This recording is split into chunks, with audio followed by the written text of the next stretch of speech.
Good and loving Father, we gather here today to grow, learn, and change as a group. As we begin our Bible study session, we ask that you help all of us to gain a better understanding of your truth. We lay down our hearts, minds, and lives before you. We ask that you move us and help us to feel safe with one another.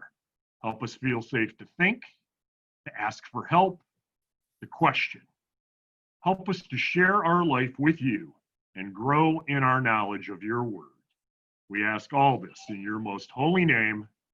Amen. Amen. Amen. All right, everybody, good evening. Tonight, we're going to talk about where these doggone books of the Bible came from. What is the history of the books in the Bible? And I think it's important to keep in mind that the Bible is not a book. The Bible is really a library. And in a sense, it's really two libraries, one called the Old Testament and one called the New Testament. And so in order to understand the history of the Bible, we have to understand the history of basically each kind of book of the Bible.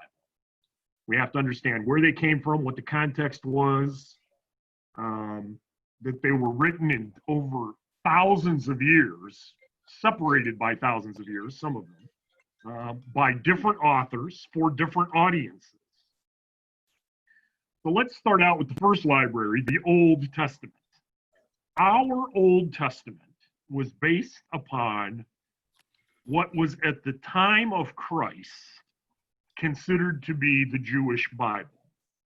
It is not the same as it is the Jewish Bible now. The present Jewish Bible, which the Jewish people call the Tanakh, is made up of 24 separate books. Most of our Old Testament books are included in that, although they may be ordered differently and they may be grouped differently. And some of our books are put together into one book. 2 or 3 of our books might be put together into one book in the Jewish Tanakh. But the Jewish Tanakh has 3 categories, if you will, of books. And they are grouped this way in the Tanakh. First group is called the Torah, which most of you have probably heard of. Torah means law. But in fact, the books in the Torah are much more than the law. They are the first 5 books of the Bible, what we call the Pentateuch. Genesis, Exodus, Leviticus, Numbers, and Deuteronomy. They are the same as our books of the Bible. They were written about time that started at least 6,000 years ago, maybe more like 10 or 15 or 20,000 years ago, with Adam and Eve in what is a prehistoric period. Now, since it's a prehistoric period, that means we can't really look at that first part of Genesis as history the way that we look at history. It's a different kind of telling. It's meant to convey real events that took place in time in symbolic language. But once you get past the first part of Genesis, we start to get into historical books. But history, according to the ancients, wasn't written the way that we understand history to be written now. Hello, Mr. Stalder. Good to see you joining us. Matt, your dad's here. That's my older brother. He asked me to introduce him. Okay. Anyway,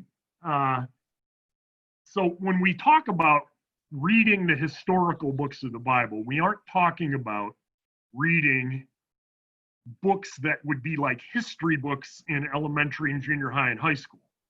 They typically don't tell history the same way that we understand history to be told.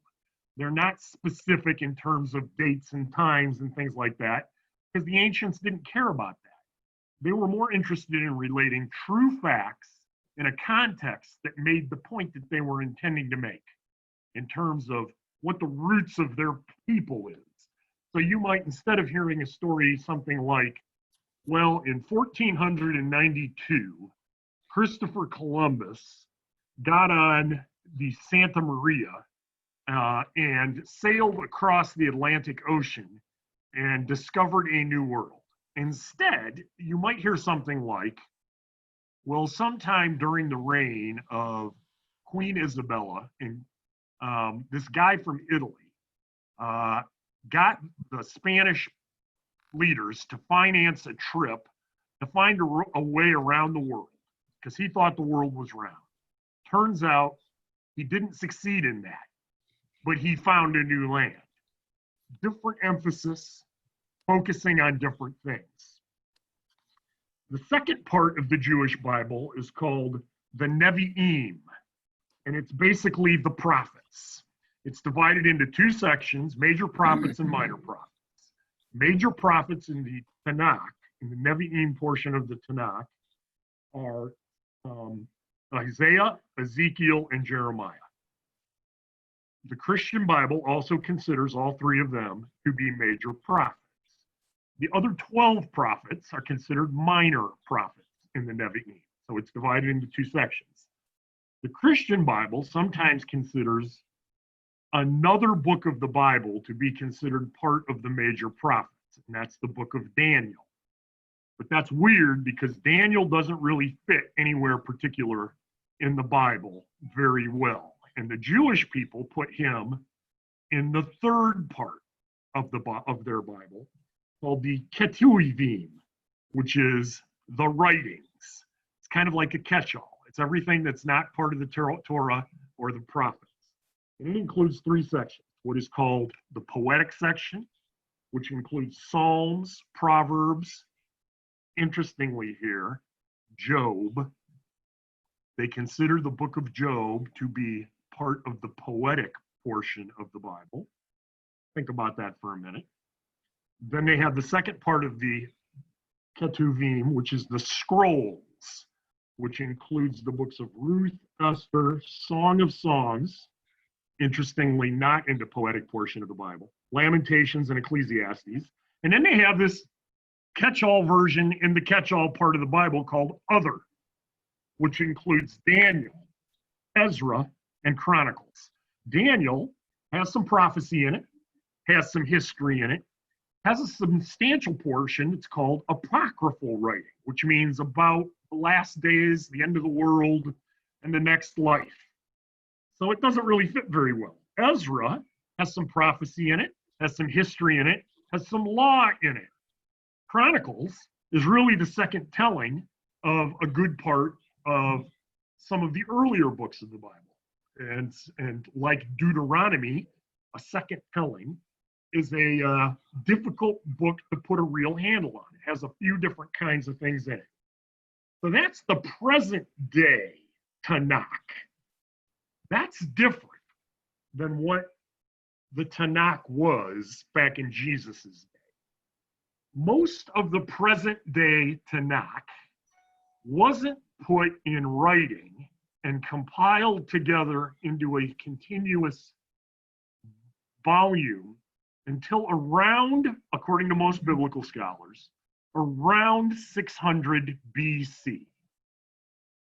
That's because up until that time, the Jewish people were fairly stable in Israel and Judea, and they were able to preserve their history orally. But in around 602 BC, they started to become conquered by the Babylonians and taken into exile, or in fact, three major exiles. One around 602 BC, one around 595 BC, and then the last one around 587 BC. And they remained in that exile for another 40 years until Persia conquered Babylon, and the king of Persia, Cyrus, sent the Jewish people back to Israel. The problem was that during that time, they were so persecuted that it became difficult for them to maintain, we'll get to this in a little while, their oral tradition. So they started writing stuff down in an organized fashion.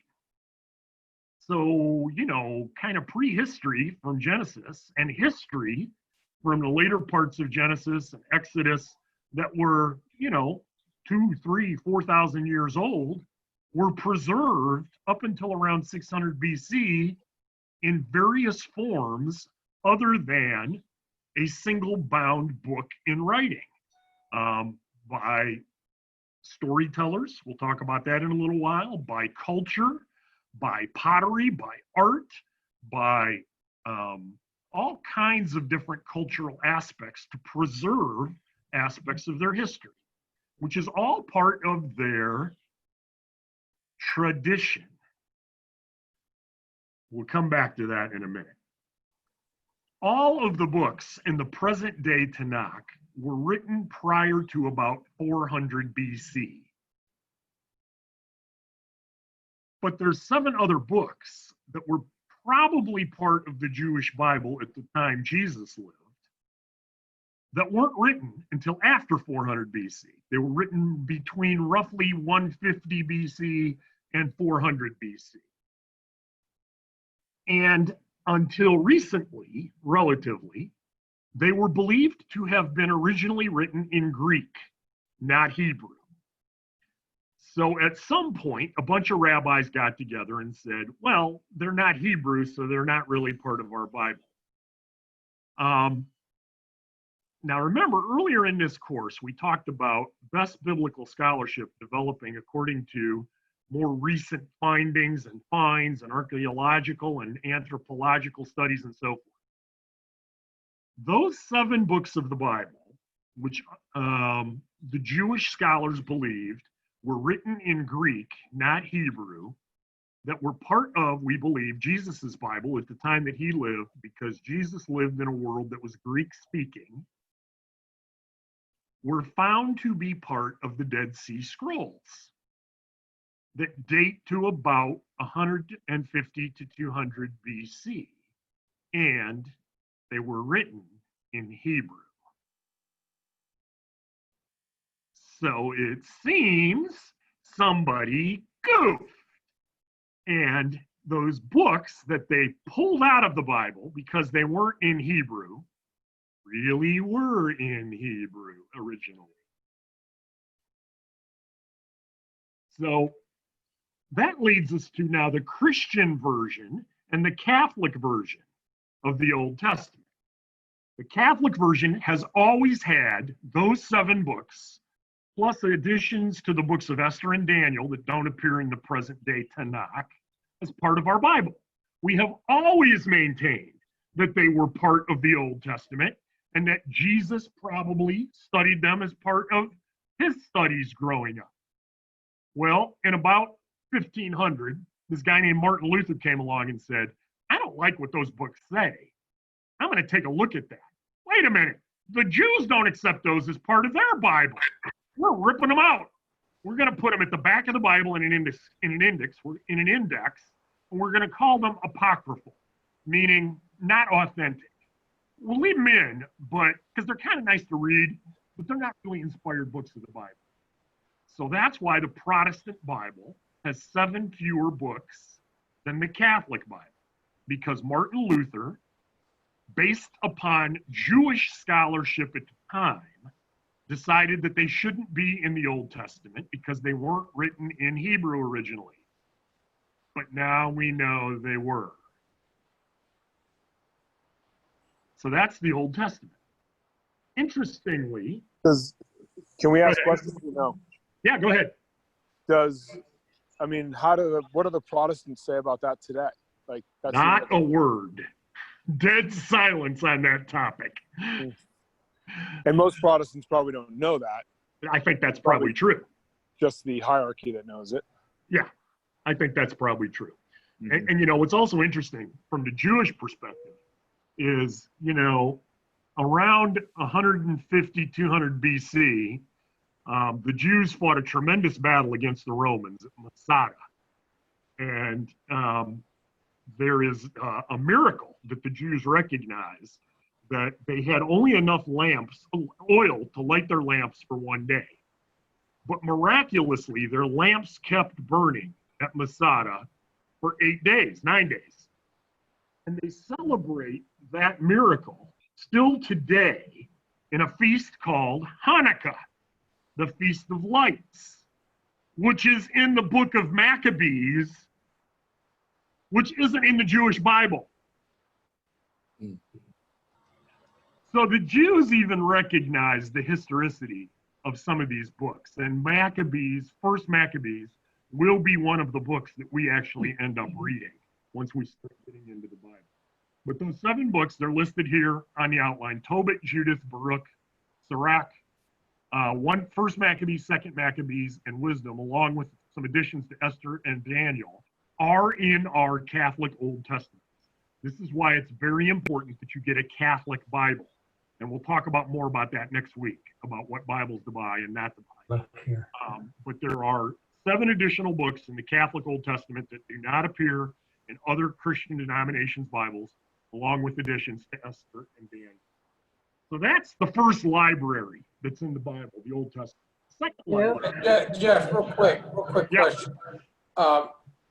They discovered these were written in Hebrew with the Dead Sea Scrolls. Is that what you said?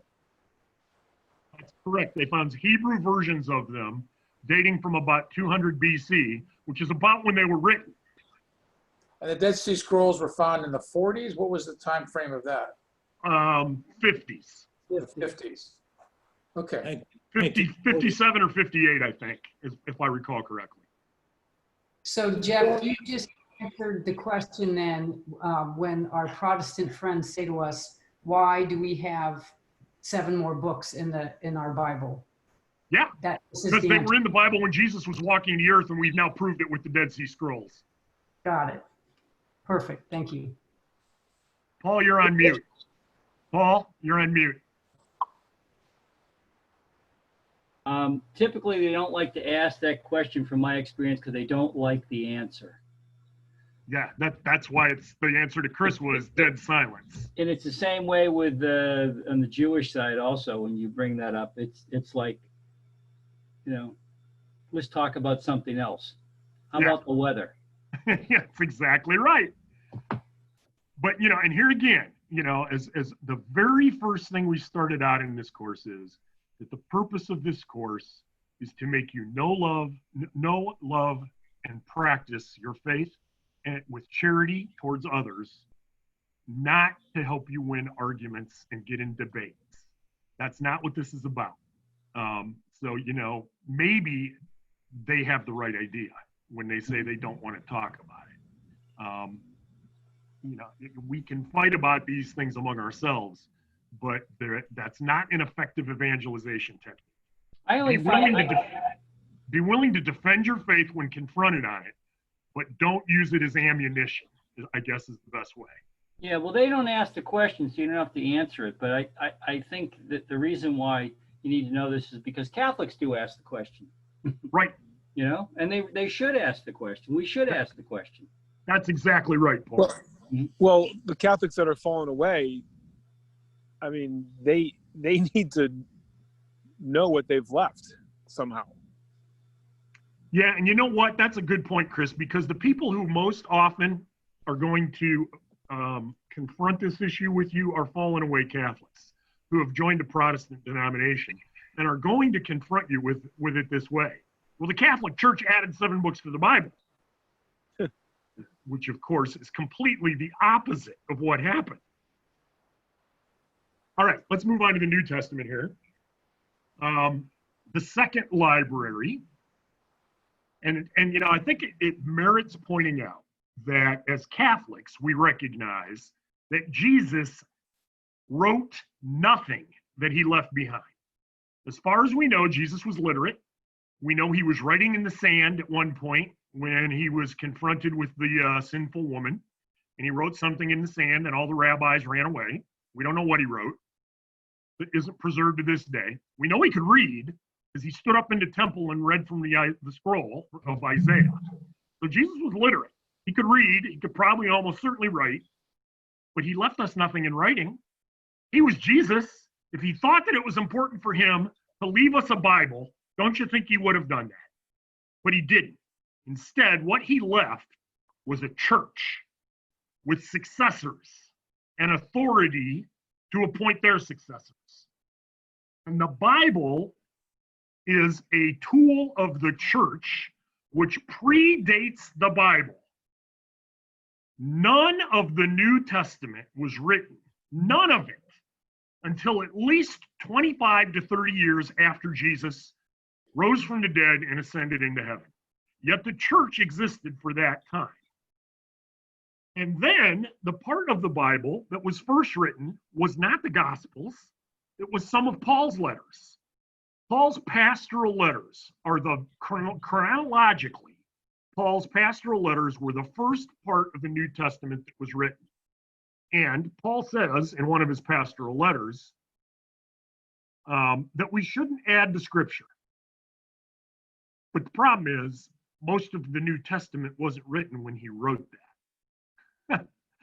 So when people throw into our face that, we're adding to Scripture, Paul clearly didn't mean that. He was talking about the Old Testament when he said you can't add to the Old Testament, is basically what he was saying. He wrote the pastoral letters roughly, and all of these numbers I'm going to give you are pretty squishy. Biblical scholars kind of move within a pretty big range on these numbers. But Paul's pastoral letters were probably written between 52, 53 AD and 85 AD. Over that period of time, give or take a few years on either end. Then came the Gospels. And there's a good bit of, I would call academic discussion on the chronology of the Gospels. For much of Catholic Church history, we thought the Gospel of Matthew was the first gospel chronologically. Most contemporary biblical scholars now believe that Mark in Greek was probably the first Greek written gospel, and that it was written probably around the late 60s AD, and that he had some of Paul's writings with him when he compiled his gospel. Now, Mark, remember, is referred to as John Mark in the scriptures, and for a good period of time accompanied Paul on his travels. And most biblical scholars think that he was probably one of the 70, 72, whatever translation you look at, disciples who was with Jesus, followed him around, and was sent out and then brought back. Do you recall the sending of the 70s? So he probably was an eyewitness to Jesus's ministry, and he was certainly with Mark, and because he was, with Paul, and he was Paul's scribe, so he was very literate. We know he wrote his gospel before the fall of the temple, which we can fairly precisely date. The Romans destroyed the Jewish temple around the year 70 AD. Now, most biblical scholars now think that Matthew and Luke were written after Mark, and that they probably both had Mark's gospel with them as a source to compile their gospel. That's not uniformly agreed upon. And there's another aspect to this, that most biblical scholars think that Matthew and Luke also had another source besides Mark, who probably had Paul's letters as a source. They call the other source that they think Matthew and Luke had the Q source. A lot of debate about Q. Some people think it's a made-up thing. It is clearly academic speculation because we do not have any copies of the Q source, but it is believed that it was a collection in writing of Jesus's sayings, many of his teachings. And it is speculated that Matthew was Jesus's scribe, because we know that Matthew was literate. He was a tax collector, and he would have had that source because he would have created it to rely upon. And we see the reason that one of the reasons that scholars think this Q source existed is because we see a lot of quotes in Matthew and Luke that don't exist in Mark of Jesus, actual words from his mouth. And they are identical in both Gospels. Jeff, So is that it is speculated that they were both relying upon another written source for Jesus's words. Jeff, is that literally the theory letter Q, or is that something else? Called the Papias theory. Hey, Jeff. And this kind of combines a couple theories. Hey, Jeff. Back in the 2nd century, speculated, and there's some support for this, that in fact Matthew was the first gospel, but that he wrote it in Hebrew, and that it was fairly short, and that Matthew did not use the Q source as part of that, and that Mark got a hold of Matthew's gospel in Hebrew, turned it into a Greek gospel without the Q source, and added to it stuff from Paul's first letters. Then Matthew got Mark's revision and said, hey, you know what? I have this book of sayings that I've been working on. I'm going to add this and call it the Gospel of Matthew in Greek. So that's kind of the history of the Gospels. Other than John, John is a weird gospel. Unlike Matthew, Mark, and Luke, which we call synoptic gospels, meaning that they are intended to give not a full history of Christ's preaching ministry, but a synopsis of it for a particular audience. John's gospel is not synoptic of Jesus' ministry. John's gospel is a theological treatise, and it relied upon, scholars almost uniformly agree on this, Mark's gospel, Matthew's gospel, and Luke's gospel, took parts of it, of each of them, put them in different orders to make theological arguments. So chronologically, either Matthew or Mark came first. Mark in Greek, then Matthew in Greek, or Matthew in Hebrew, then Mark in Greek, then Matthew in Greek again. Luke was probably fairly close after that Greek version of Matthew. John came much later. The Gospel of John was probably written something like in the 90s. Maybe even a little later. Now that sounds hard to believe because, my goodness, how old was John? Well, remember, John was the youngest of the apostles and was probably nothing more than an adolescent during Jesus's ministry. He was probably in the neighborhood of 20 years younger than Jesus. So if we say that Jesus was born, year 1, and John was 20 years younger than Jesus, in the year 90, John would have been 70, roughly. So that's how it's possible that John was writing things so many years after, as an eyewitness of Jesus's ministry, after Jesus had been gone for so long. After the Gospels came what are called Paul's captivity letters. These were written after 85 AD.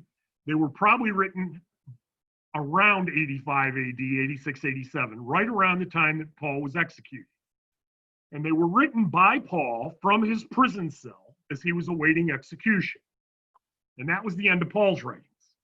Then after that, and well, in that window, about 70 to about 100, the other apostles wrote their letters. The letter of Peter, letter of James, first 2 letters of John, and during that window too were Paul's letters in captivity. Finally comes the book of Revelation. By the way, this is a pet peeve of mine. There is no S on the end of the title of the book of Revelation. It is the book of Revelation, not Revelations. John had one revelation that he wrote about in that book. That was it. It's called Revelation. It was written probably around 105 to 110 AD by John while he was in exile on the island of Patmos. He was arrested, basically, and thrown in jail at a remote island, and that's probably where he died, where he had his vision, and where he wrote that book. So, the sources of the Bible, New Testament and Old Testament, many are written. Many of them were other writings that were compiled into the books of the Bible. Much of the sources, though, were cultural in nature. Things like drawings on pottery depicting a particular event, things woven into blankets depicting a particular event in the life and history of the people of Israel, graffiti on the walls of the catacombs in Rome that became part of the apostolic tradition of the church, which also forms part of the apostolic tradition of the church, also forms part of the teaching of the church.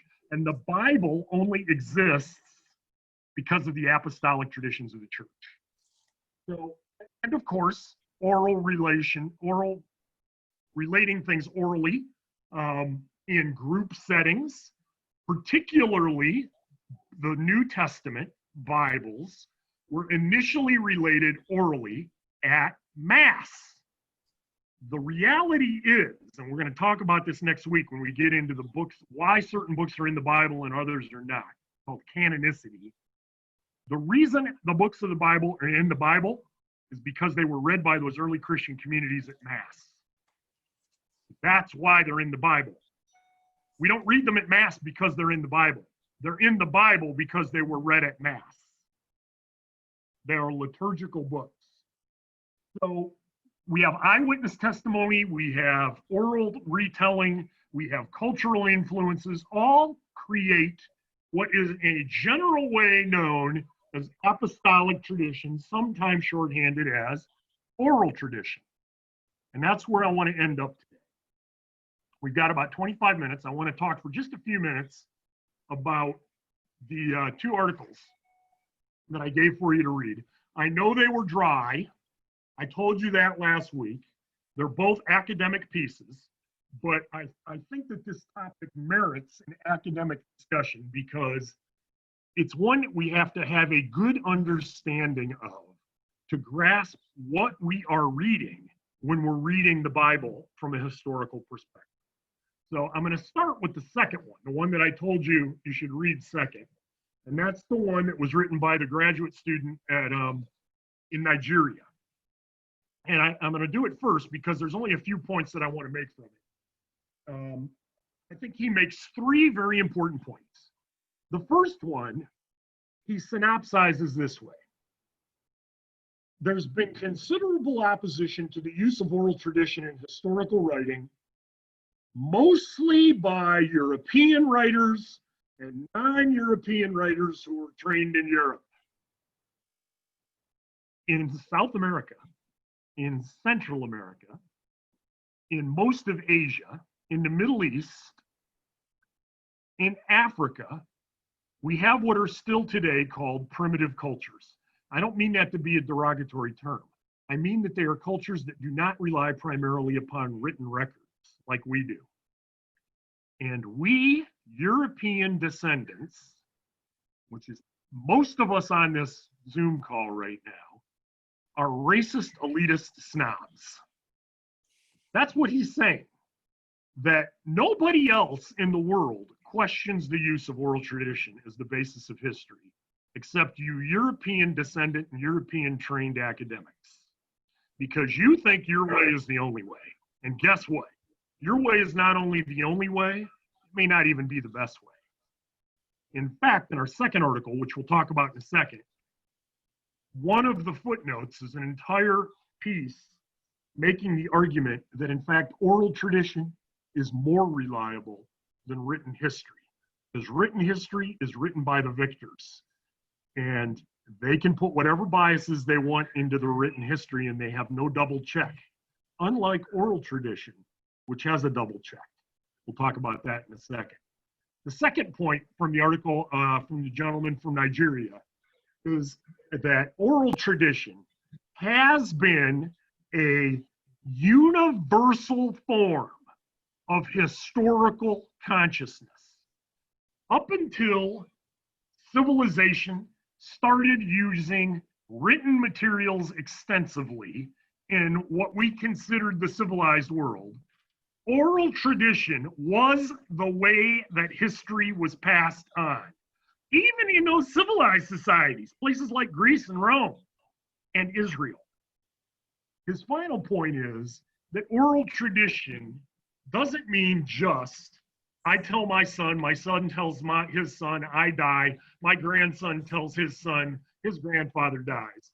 Oral tradition incorporates many other sources, sometimes even written sources that get put together from cultural influences and so forth. So I want to stop here for a minute, and I want to just open it up to any feedback you may have on that. Just let's limit it right now to that second article written by the African guy. We'll talk about the first article in a second. But did any? I hope you found it useful in some way. Yeah, feel free. What was the grade he got on that? Matt? What was the grade he got on the? I can't hear anybody, Lou. It's gone. I got no sound. Lou, you're muted too.